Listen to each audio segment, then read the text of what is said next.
What really is the difference between people who lack self-confidence and people who are actually insecure is that the people who are insecure are really good at hiding their lack of confidence. They are usually, they could be some of the brightest stars in the room, loudest, most aggressive, sometimes most flamboyant, the ones to draw the attention to them. And really, that is to cover up the fact that they're insecure about themselves. Insecurity is rooted in fear. And if people are afraid of themselves or afraid of other people, they don't always come off as timid. Sometimes they become the loudest person, the most vivacious person, so they can front on it.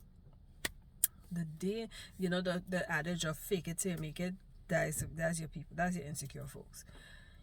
And while fake it till you make it has been something that's been used through the ages, you'll also find the people who fake it to make it have dark side effects. So let me explain further. An insecure person, however, because they are acting out of fear, don't know what their real grounding is. So yes, they're brave, they're brilliant, they're showing you that they own the room and whatnot. But the minute the light is off them or they're out of the room, they compress back into this fearful creature. And they know deep down. So even if they're out here showing you one face, they know deep down that I am not that person. I am not this great person. I do not think that I'm great. And yeah, faking it to make it can work for a little while. But here's where the ugly starts. When somebody who is insecure recognizes somebody who is truly confident, that's when the ugly starts. Because they are efforting so much to be the loudest person, the biggest person, the brightest star in the room, and you have somebody who comes in with easy confidence. They don't say nothing, they don't try to draw attention to themselves, but being truly confident comes from being truly in love with who God created you to be. That's authentic confidence. And when you have that, you have a quality that is almost magnetic. People cannot resist you. You could come in with the shabbiest clothes, with the busted up thing, the most mundane, well, not the shabbiest clothes, because if you truly love yourself, you will not be wearing shabby clothes. But you will come in with the bare minimum, the basics. You know, you're clean, you have a nice demeanor, you're bright or whatnot, and people they can't tell you what it is that makes them drawn to you, but they cannot resist you. And really, all it is that your energy level is at a place where you are open and excited because you know who you are, you love who you are, you know you're guided and protected by God, you know that you're not just here by chance, you're here for purpose. Purpose is magnetic. And so when you enter the room, these insecure people might say, but why is he getting all the attention? Why is she getting all the attention? Why so much people keep getting drawn to this person even though I'm here being the loudest, being the most, doing whatever? Why are they gravitating to that person? Like, there's me here.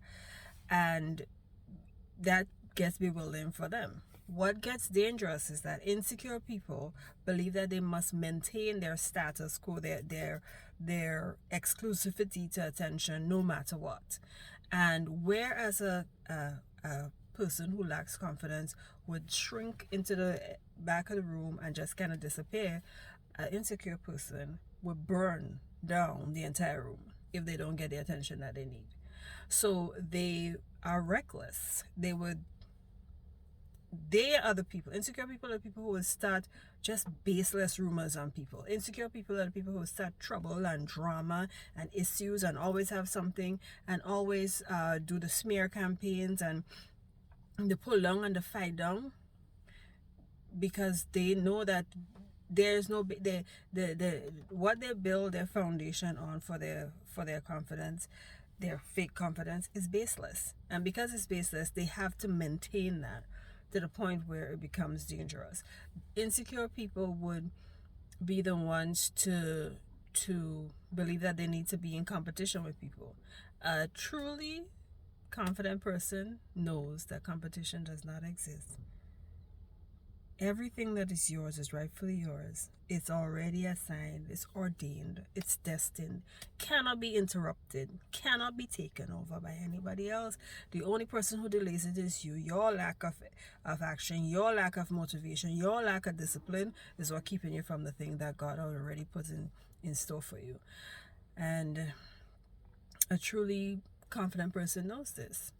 And so there's no need to rush or fight. There's no need to get into competition, because where's mine is mine. Do you, boo. And as a matter of fact, a confident person would be out here cheering you on, because we want to see you win.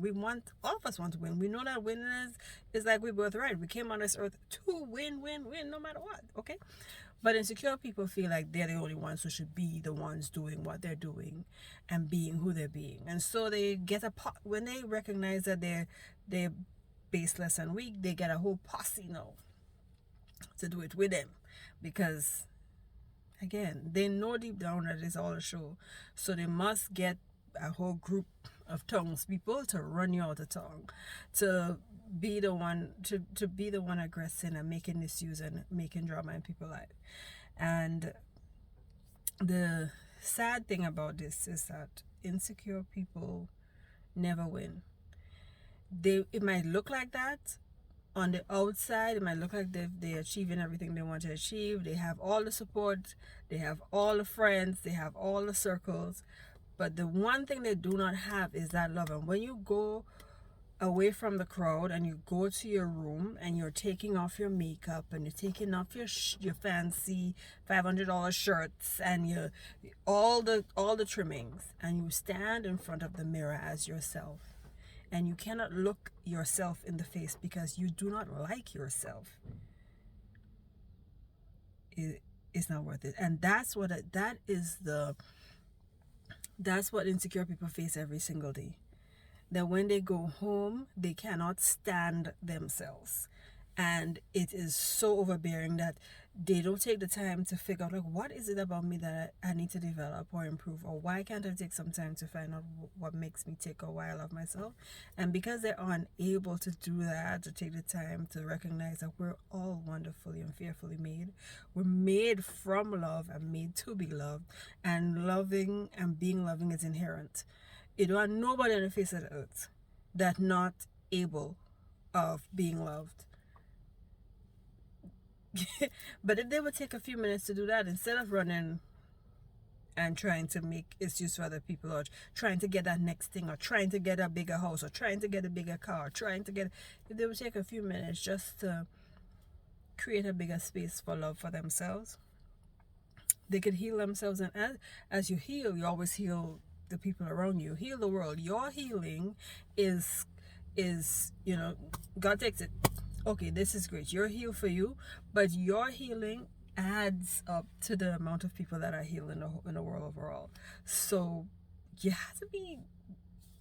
Your healing benefits you, but it benefits the whole, is what I'm trying to say. And it's unfortunate insecure people don't take the time to recognize that it's okay that you don't like everything about yourself. None of us do until we start doing the work. But with time, with grace, with compassion, you could develop a wonderful relationship with your God and with yourself. And that self-love, is greater than any trip, greater than any car, greater than any house, greater than any glory, greater than any social media greater than any following, greater than any follower counts or whatever it is with counts on social media, greater than any vanity metric you can get online, is that offline sense of love. It has nothing that could change that. There's nothing that could compare to just knowing that you are fully loved and fully known. And no matter where you go, whether you're inside your house, sit down with a cup of tea, watching the rain fall, or you are outside watching or you're inside a plane and the plane is taking off and you're enjoying caviar and you're having champagne. The feeling of completion and satisfaction comes from having a sense of self and love for yourself and love for God. And I see a lot of people out here loud and empty. And I just wish that we would all take the time to sink into becoming confident in ourselves. It takes time, it takes work, but what doesn't? You want muscles in the gym? It takes time and it takes work. You want a degree? It takes time and it takes work. You want a great relationship? It takes time and it takes work. Every good thing takes time and it takes work.